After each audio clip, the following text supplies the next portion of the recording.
Hey everyone. Before we get started, remember to hit like and subscribe and tell us in the comments where you're watching us from and what time it is. This helps YouTube bring you more creepy stories like this one. Now let's begin. There's something deeply unsettling about being alone in the forest at night. Hunters know this better than anyone else. The silence, the shadows, the feeling that the trees themselves are listening. It gets under your skin. Most of the time, it is only your imagination playing tricks.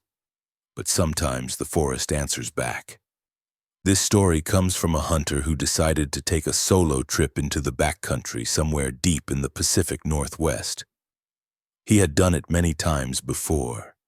Hunting alone gave him peace. No chatter, no distractions, just him, his rifle, and the wilderness. He had always said that he felt most alive when he was completely isolated. That feeling changed forever after one particular night. He had been out all day tracking deer, moving quietly through the thick woods, following signs he thought would lead him somewhere promising. By the time the sun began to set, he was exhausted. The forest around him was bathed in dim orange light, shadows stretching long between the trees. He decided to set up camp for the night rather than make the long walk back. He built a small fire, cooked a little food, and listened to the quiet rhythm of the woods. For hours, nothing strange happened. The woods had their usual sounds: distant owls, leaves shifting in the breeze, the occasional snapping twig from some unseen animal. He began to relax, sitting beside the crackling fire. It was just another night alone in the wilderness. And then he heard it. A whistle, software slow, drawn out. At first he thought it was his imagination. Maybe the wind slipping through the trees. But a few moments later it came again. A tune, low, deliberate, and unmistakably human. He froze. There wasn't supposed to be anyone out there. He was miles away from the nearest trail. His fire was small and hidden from most directions. Who could possibly be out here? The whistling continued, faint but steady, coming from somewhere in the dark woods beyond his camp. It wasn't a cheerful tune. It wasn't random. It was slow, deliberate, almost mocking. He sat perfectly still, every muscle tense. The fire suddenly felt like a beacon drawing attention to him. Without making a sound, he doused it, letting the forest swallow him in darkness. The whistling went on. He grabbed his rifle and waited, ears straining, eyes searching the shifting shapes between the trees. Minutes passed. Then, as suddenly as it began, the whistling stopped. Silence. The kind of silence that presses against your skin, making every breath feel too loud. He stayed awake, clutching his rifle until exhaustion eventually pulled him into an uneasy sleep. By morning, he tried to shake it off. Maybe it really had been his imagination. The forest can do that to you if you're tired. Still, he couldn't stop thinking about it as he packed up and moved deeper into the woods. That night, he set up camp again. This time, no fire. He ate cold food, kept his light low, and listened carefully to every sound around him. Hours passed. Nothing. Just the forest doing what the forest always does. He started to feel foolish for being so paranoid. And then it started again. The whistle. Exactly the same slow, deliberate tune as the night before. But this time, it was closer. He felt his stomach turn cold. He knew it wasn't his mind playing tricks. Someone or something was out there, following him, watching him. He stood, rifle raised, trying to pinpoint the direction. But the sound seemed to move, weaving between the trees, always just out of sight. Sometimes it was to his left, then his right, then directly ahead. Every time he thought it had stopped, it would start again, closer. His heart pounded. His instincts screamed at him to leave, but he was deep in the woods with no quick way out. He decided the safest thing to do was wait until first light and then head straight back to his truck. The whistling went on for hours. sometimes faint, sometimes loud, always keeping just enough distance. He stayed awake the entire night, gripping his rifle, eyes burning with fatigue. Finally, as dawn broke, the sound stopped. Just like before, he wasted no time. He packed his gear in minutes and started moving fast, barely stopping to rest. Every crack of a branch behind him made him flinch. Every shadow between the trees looked like it could be hiding something. When he finally reached the logging road where he had left his truck, he almost cried with relief. The forest was quiet. The sun was up. Everything felt normal again. He threw his gear into the truck bed, started the engine, and was about to drive away when it happened one last time. A whistle. Clear. Slow. Deliberate. But this time it came from the tree line, only a few yards away. He didn't wait to look. He slammed his foot on the gas and tore down the dirt road, heart-hammering, eyes fixed on the rearview mirror. But the trees only swayed quietly as if nothing had ever been there. He never went back to that part of the woods again. To this day, he says he doesn't know what it was. A person? Something else? All he knows is that it followed him.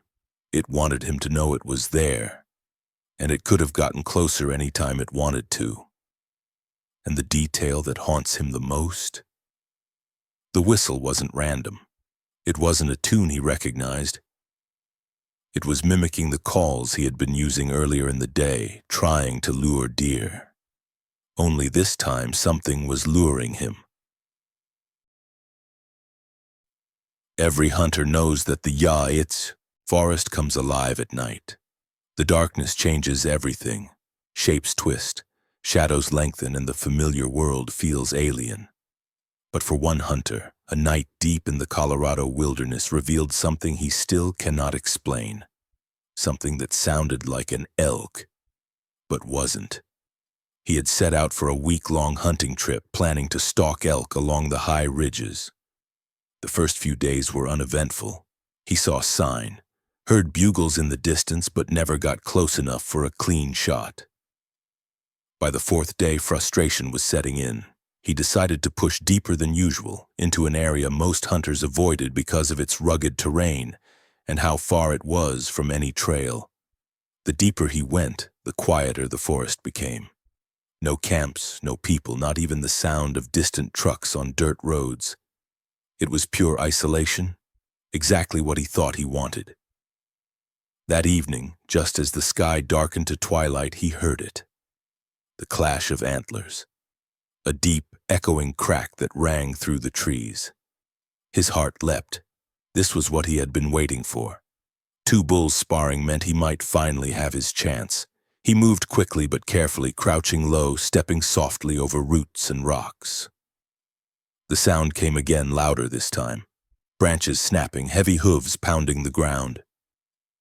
He gripped his rifle tighter, every nerve alive with anticipation. But as he crept closer, something strange happened. The sound didn't stay in one place. It shifted. One moment it was straight ahead. The next, it echoed from the left. Then seconds later, from behind him. He stopped cold. That didn't make sense. Bulls don't move like that, not in total darkness. And the sound, it wasn't fading with distance.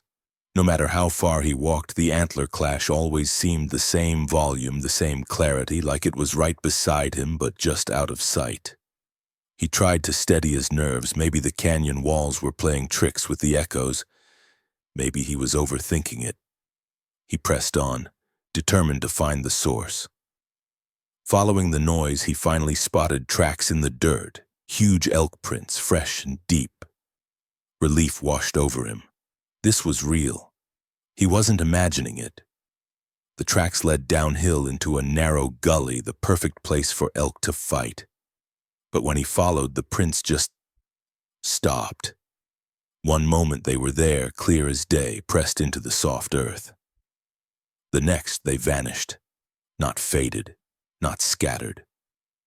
Simply gone, as though the animal had lifted straight into the air.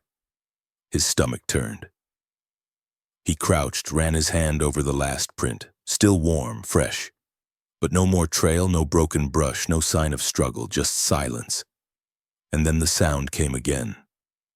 The antlers, crashing, snapping. Directly ahead of him, though there was nothing there, he raised his rifle, eyes darting through the trees. The noise was deafening now, clashing so hard it made the ground seem to tremble. He was sure he'd see two massive bulls locked in battle, but the clearing was empty, completely empty. The sound went on, invisible hooves pounding, antlers smashing against antlers.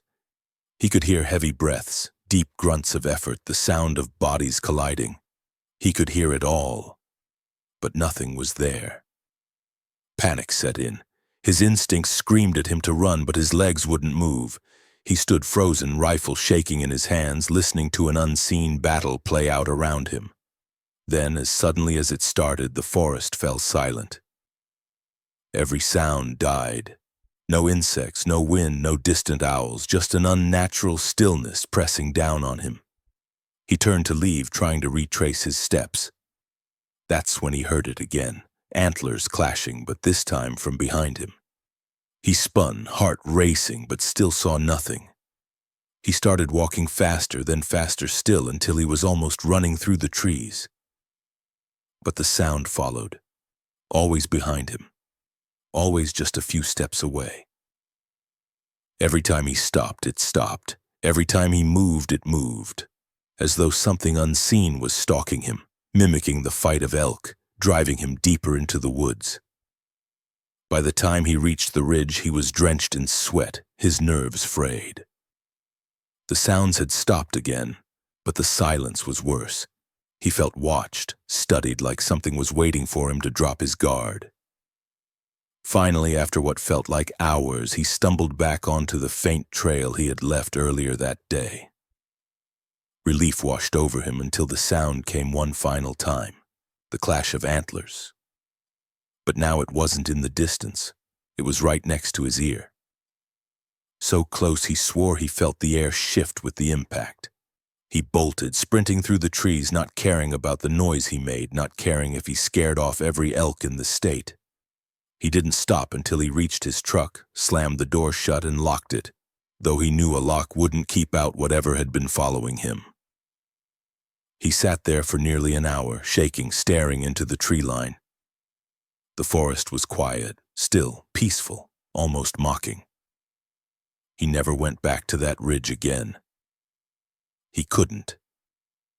Because in his mind he knew he hadn't just heard elk fighting. He had heard something pretending to be elk, something that wanted him to follow. And he will never forget the sound of those final antlers crashing beside his ear when there was absolutely nothing there. Hunters often say that the darkest part of the forest isn't at night. It's the hour just before dawn. The trees swallow every trace of light, and the silence feels suffocating. That's when the imagination begins to stir, and every snap of a twig makes your heart race. For one hunter in the Appalachian Mountains, the darkness before dawn gave him something far worse than imagination. It gave him a memory he will never shake, even decades later. He was an experienced hunter, someone who had grown up in the woods. Tree stands were nothing new to him. He had spent countless mornings perched above the ground, waiting for deer to move at first light. On this particular November morning, he arrived well before sunrise, climbing into his stand in complete darkness. The air was crisp, the forest damp from the night's frost, and his breath came out in long, foggy clouds. Everything felt ordinary. He had done this ritual hundreds of times before. He adjusted his gear, settled into the stand, and waited. The silence was almost comforting at first. Almost. It started as a faint sound beneath him. Soft rhythmic thuds, footsteps. He froze, thinking maybe it was a deer moving earlier than usual. He leaned forward, eyes scanning the pitch-black ground below. The steps grew louder, slow, heavy, deliberate, not the light, careful steps of a deer. These sounded like boots. A chill ran through him. Who else would be out here? This was private land, far from any trail. He gripped his rifle tighter and held his breath. The steps stopped. Silence. Then the sound of breathing. Deep, steady human breaths. Coming from directly below his tree stand. He leaned forward slowly, peering down, but the darkness was so complete that he couldn't see more than vague shapes. He thought about calling out, demanding to know who was there, but something in his gut screamed at him not to. And then he heard it. A scraping sound like nails or fingers dragging against bark. Something was climbing his tree. His entire body went rigid. At first he thought maybe it was a bear, but the sound wasn't claws tearing into bark. It was too deliberate, too slow, as if whoever or whatever it was wanted him to hear every inch of the climb. The breathing grew louder as the scraping neared. He could almost feel the vibration of movement through the tree. His heart pounded so hard it hurt. He raised his rifle, pointing down toward the trunk, but he still couldn't see anything in the blackness. Then came the sound that nearly broke him. A voice, low, whispering. It didn't say words he could understand. Just a faint rasping murmur, like someone speaking too close to his ear but just out of reach. He shut his eyes, praying it was a trick of the wind. When he opened them, the sound of climbing had stopped. The forest fell completely silent again. Minutes passed. Nothing moved. Nothing breathed. He tried to convince himself that maybe he had imagined it all, that maybe exhaustion was playing games with his mind. But deep down, he knew better. As the first pale light of dawn began to seep through the trees, he finally dared to look down again. His stomach turned cold. At the base of his tree were marks, long vertical scratches carved deep into the bark, stretching all the way up to where his stand began. Something had been there. Something had climbed. He climbed down hours later when the sun was fully up, his hands shaking as he touched the grooves. They were real. They were fresh. But there were no footprints, no sign of who or what had made them. He left immediately, cutting his trip short, too shaken to stay. Even now, years later, he refuses to hunt that patch of woods. And when he tells the story, his voice always drops at the same part. It wasn't a bear, he says. I've seen bear tracks. I've seen the way they claw trees. This wasn't that. It was something climbing like a man but breathing like an animal. And though he never saw it face to face, what chills him most is the memory of that whisper. Low, rasping, meaningless, but intentional. As if it wanted him to know it was there. As if it wanted him to listen. He sometimes wonders what would have happened if he had spoken back. But the truth is, he's grateful he never found out.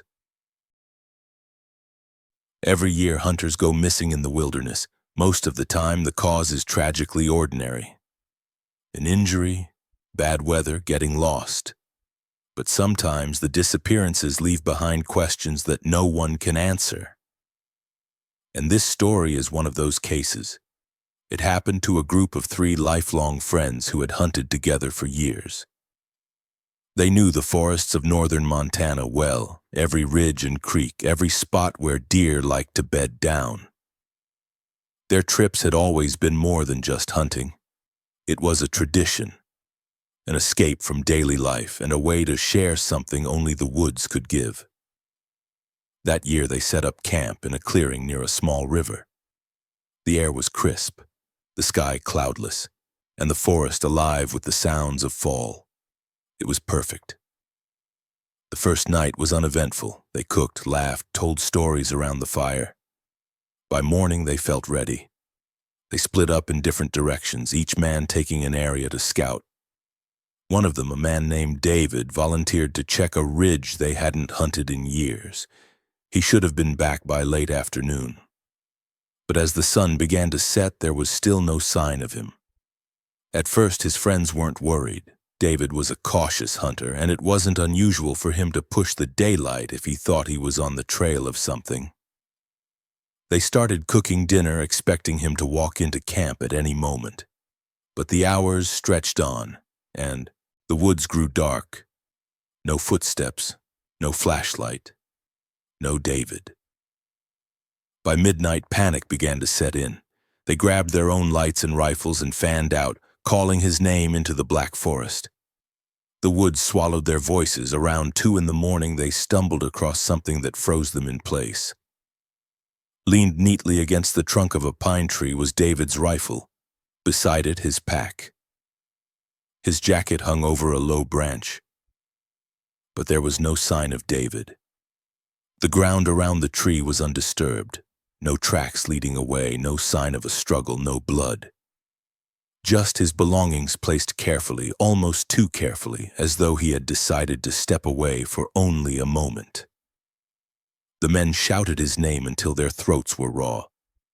They searched until dawn but found nothing. The next day, search and rescue teams arrived. Dozens of volunteers, dogs, helicopters. They scoured the ridge, combed the valleys, dragged the river. For 5 days they searched, and every time the only thing they found was that one tree with his gear still leaning against it, waiting. Not a single footprint beyond that point, not a single shred of clothing. It was as if he had simply stepped out of existence. The official report listed him as missing, presumed lost. His friends never accepted that answer. They knew David too well. He would never have walked off without his rifle, his pack, his jacket. The gear wasn't dropped in a panic. It was left with care, almost as if he'd been planning to come right back. In the years since, locals have come up with their own theories. Some say he must have gotten turned around in the night and wandered too far, though that doesn't explain the neatly placed gear. Others whisper about mountain lions or bears, though predators don't politely leave your belongings untouched. And then there are the stranger theories. Hunters who've gone back to that ridge talk about hearing odd noises at night. Whistles that echo through the trees. Voices carried on the wind when no one else is around. A few even claim to have seen figures moving just beyond the tree line, tall and pale, vanishing the second you shine a light. The 2 surviving friends never returned. They gave up hunting in that area, too haunted by the memory. One of them, years later, said quietly over a drink, "It wasn't an accident. I don't know what it was, but something took him. And whatever it was, it didn't leave tracks." What happened to David remains unsolved. No body was ever found. No clue beyond that tree, that rifle, that jacket hanging like he had only stepped away for a second. And that's the part that chills everyone who hears the story.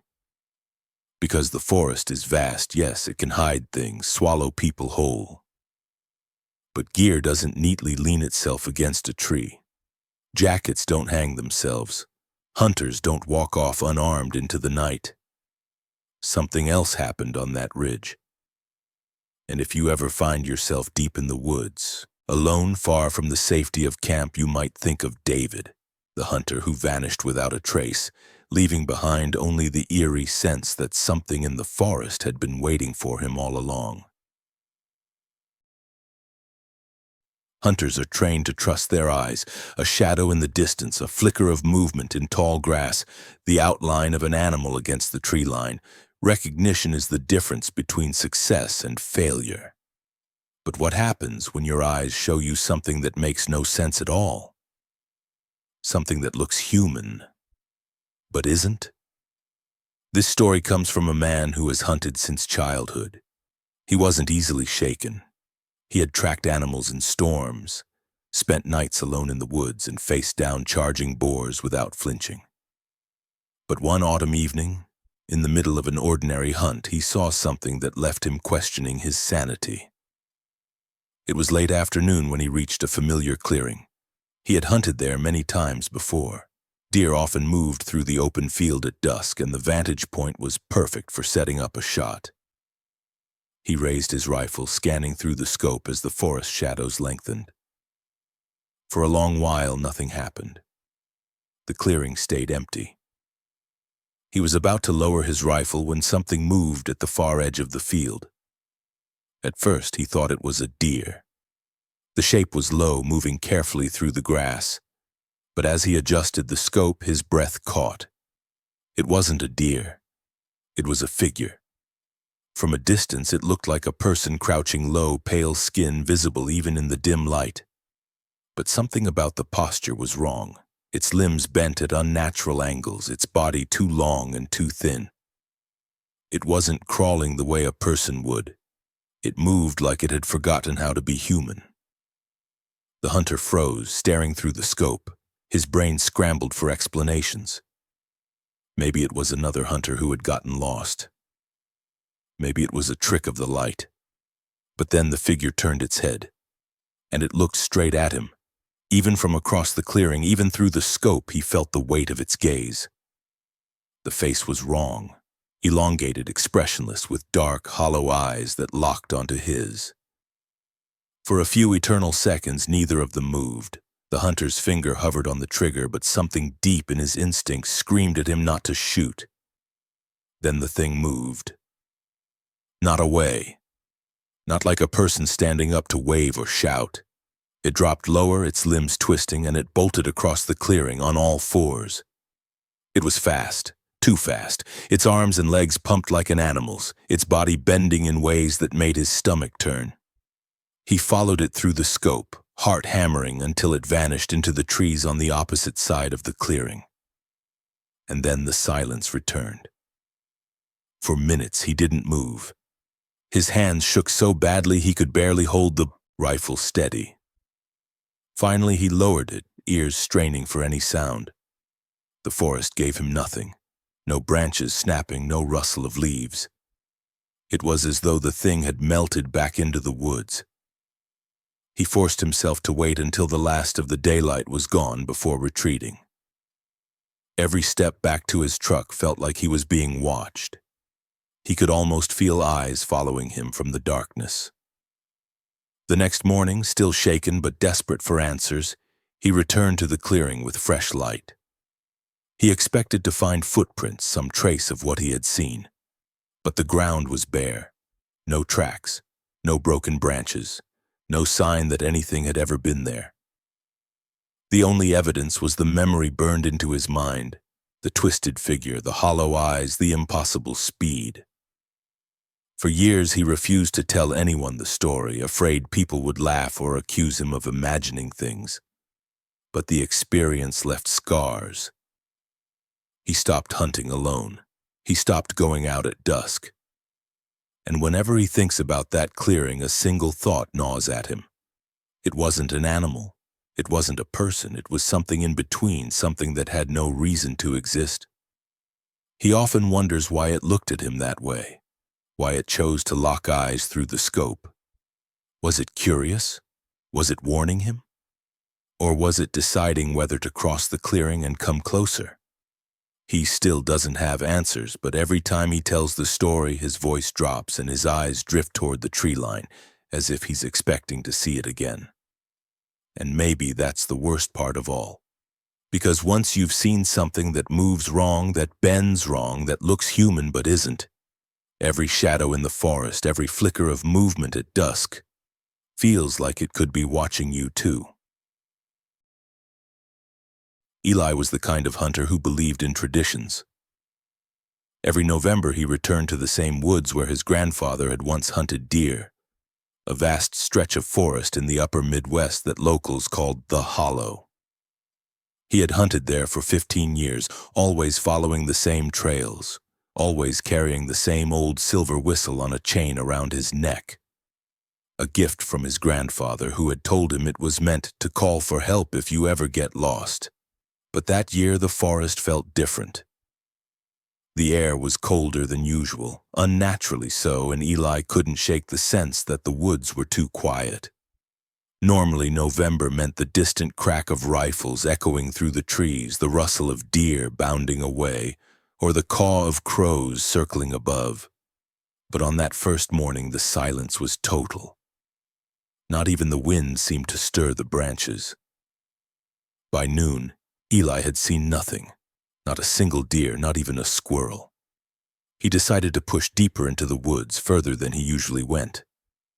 Around him, the trees seemed to grow denser, the canopy blotting out much of the gray daylight. Hours passed, and still he found no sign of life. He began to wonder if he was the only living thing left in that part of the hollow. As evening approached, he realized something was wrong. He checked his compass, then his GPS. Both worked fine, but the landmarks he swore he knew seemed changed. The ridge where he always stopped for lunch wasn't there. The creek he followed every year had shifted its course. When he tried to retrace his steps, nothing looked familiar. He was lost. Eli pulled out his whistle, gripping it nervously. He almost laughed at himself. What good was a whistle out here? There was no one around for miles. But then he remembered his grandfather's voice, stern and insistent. If you're ever lost, blow it. It will bring you help. So he raised the whistle to his lips and blew. The shrill sound echoed through the trees, cutting the silence like a blade. He waited, breath steaming in the cold. For a long moment, nothing happened. Then far off, he thought he heard a faint whistle in return. Relief washed over him. Someone was out there. Maybe another hunter, maybe even a ranger. He blew again, and again the answering whistle came. Closer this time. But something about it was wrong. It didn't sound quite the same as his whistle. The pitch was just slightly off. Too low, too drawn out, like someone imitating the sound rather than returning it. Still, he followed it. Each time he blew, the reply came back. Each time it seemed nearer, leading him deeper into the hollow. Night fell quickly, and soon Eli was moving through near darkness, guided only by the eerie exchange of whistles. His flashlight beam caught glimpses of tree trunks and tangled undergrowth, but the forest seemed endless. At last he spotted movement ahead, a shape between the trees, human-sized, standing still, waiting. Eli froze. "Hey!" he called, his voice shaking. "Are you out here?" No answer, only the whistle, long, slow, hollow-sounding. He raised his light, but the figure seemed to slip out of the beam, always just beyond its edge. He blew again, more desperate this time. The answering whistle came from behind him. He spun around, but no one was there. Panic surged. He blew again, shorter this time. Sharp bursts like SOS signals. The forest erupted with whistles, dozens of them coming from every direction at once. High, low, short, long. They layered over each other, filling the hollow with a sound so unnatural it made Eli's stomach turn. He ran. Branches clawed at his jacket. Roots caught his boots, but he didn't stop. The whistles followed, chasing him, circling him. Some so close they seemed to be only feet away, though he never saw anyone. His own whistle thrashed wildly on its chain, hitting his chest with every frantic step. Finally, he stumbled into a clearing. Moonlight spilled down through the trees, and for a moment he felt a flicker of hope. But then he saw the shapes. Figures. Dozens of them standing at the edge of the clearing. They didn't move. Didn't speak. In the moonlight, they looked like hunters, old hunters dressed in ragged coats and faded camouflage, rifles slung over their shoulders. But their faces were pale, slack, and their eyes seemed empty. One by one, they raised their own whistles to their mouths. The sound that followed was unbearable. A single drawn-out wail that shook the air, rattled Eli's teeth, and made him drop to his knees. He clutched his ears, but it didn't help. The noise wasn't just around him, it was inside him.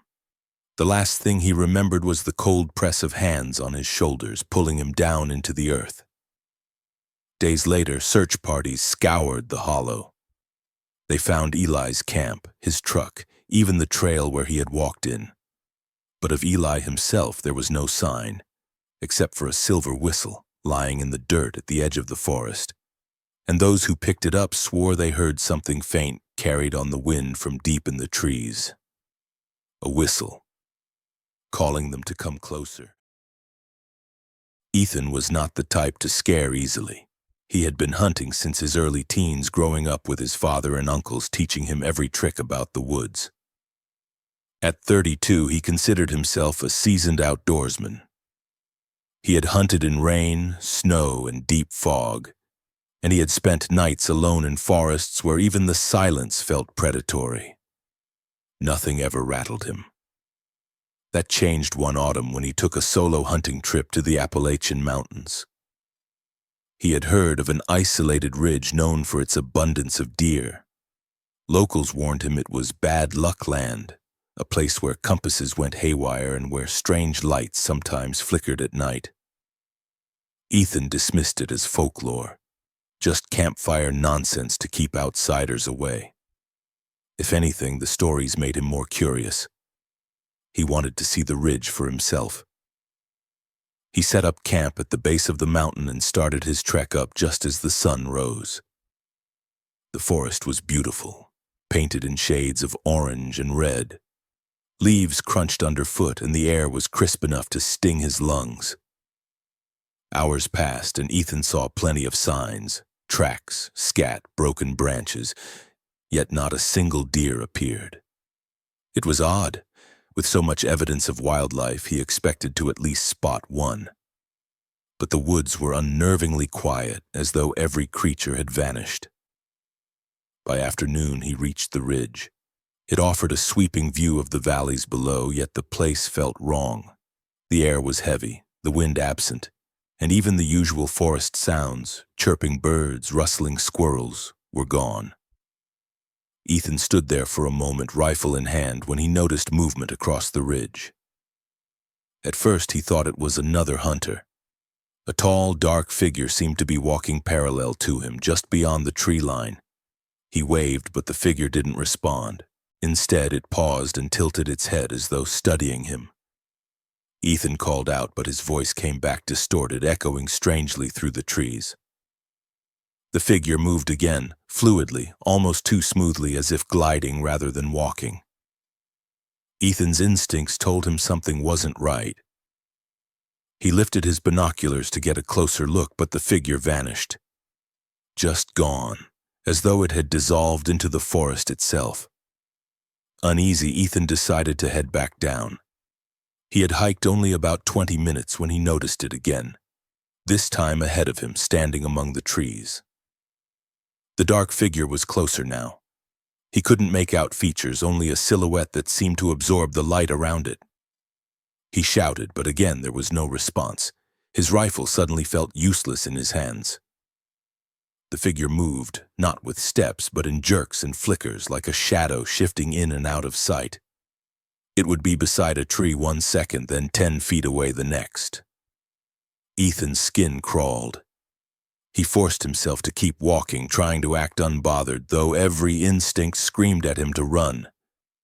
As twilight set in, he reached his camp, but the unease followed him like a sickness. He built a fire, telling himself the warmth would drive off his fear. Yet as the flames grew, he noticed something chilling. His shadow was not alone.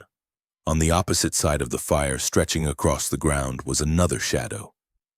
It was tall, impossibly tall, with elongated arms and a crooked outline, and it was moving, even though nothing stood behind him.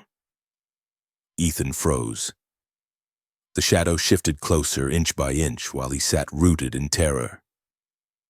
He grabbed his flashlight and swung it around. Nothing. Just trees and darkness.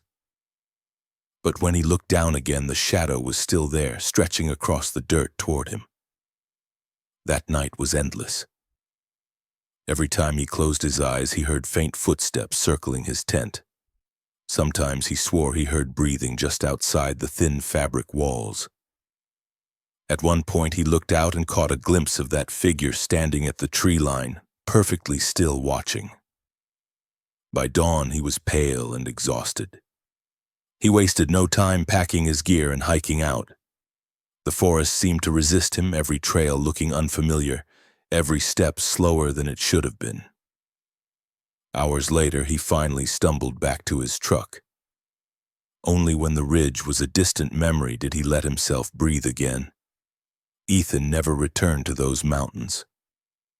He told himself it was just exhaustion, that he imagined the figure in the half-light of the forest.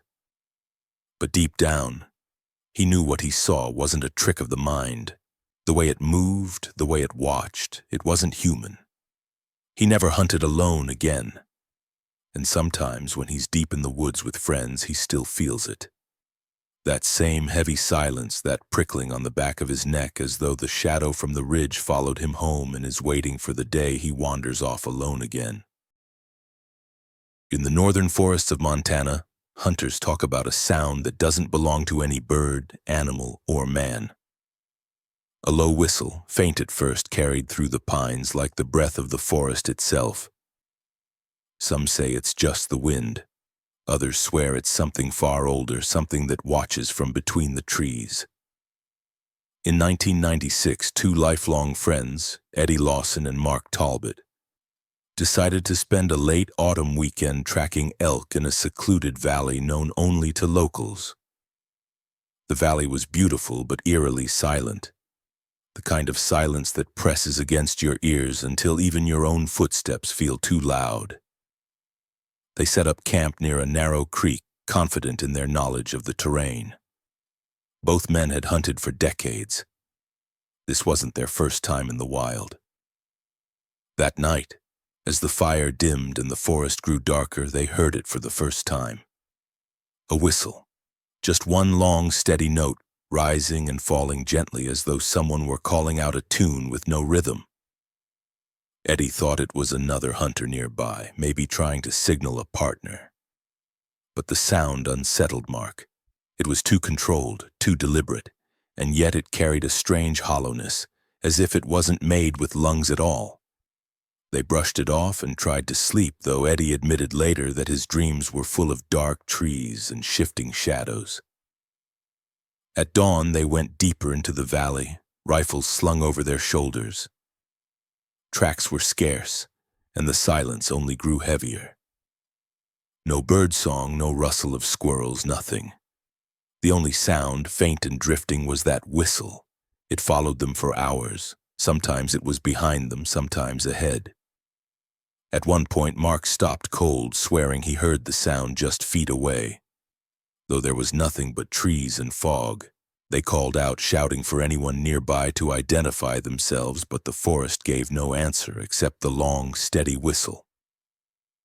By the second night, their nerves were frayed. They debated packing up and leaving early, but Eddie, the more stubborn of the two, insisted they'd come this far and wouldn't be scared off by what was probably just some prankster or another hunter messing around. Mark agreed reluctantly, though he couldn't shake the feeling that something unseen was circling them, moving just beyond the light of their fire. That night, Eddie woke to find Mark sitting up, his face pale and his rifle across his lap. "It's closer," Mark whispered. And it was. The whistle was no longer drifting faintly through the trees. It was right there at the edge of their camp, long drawn-out notes now accompanied by the unmistakable crunch of footsteps in the pine needles. They grabbed their flashlights and shone them into the trees, but the beams revealed nothing. The sound stopped, leaving only silence. Then, after a long pause, the whistle resumed. This time, mimicking the exact pattern Eddie had whistled earlier while warming himself by the fire.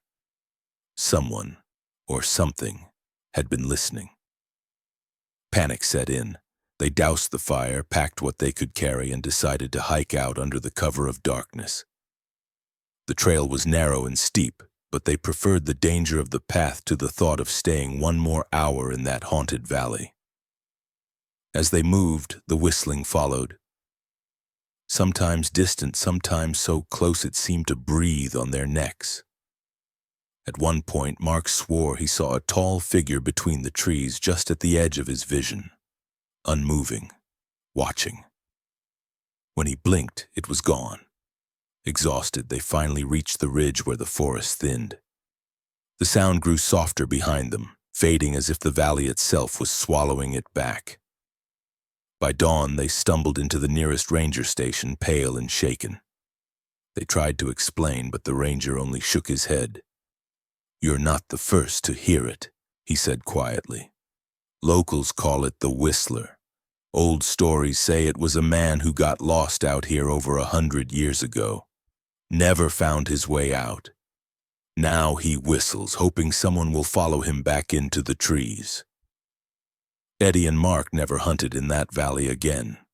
In fact, Mark gave up hunting altogether, convinced that whatever stalked them in the woods wasn't human. Years later, Eddie still woke some nights to the sound of a whistle he swore wasn't part of his dream. To this day, hunters still whisper about the valley, warning newcomers not to stray too deep. Because if you do, the forest might go silent, the shadows might start to move. And somewhere out there between the pines, you just might hear the long, hollow call of someone who was never meant to leave. If you made it this far, you're officially braver than most. These stories remind us that sometimes the real horror doesn't live in movies. It lurks in the dark woods, waiting for anyone who dares to step too close. If you enjoyed these tales, make sure to hit that like button. Share this with a friend who loves scary stories, and subscribe so you never miss the next nightmare we bring to life. And tell me in the comments, which story kept you looking over your shoulder tonight? Give answer in comments.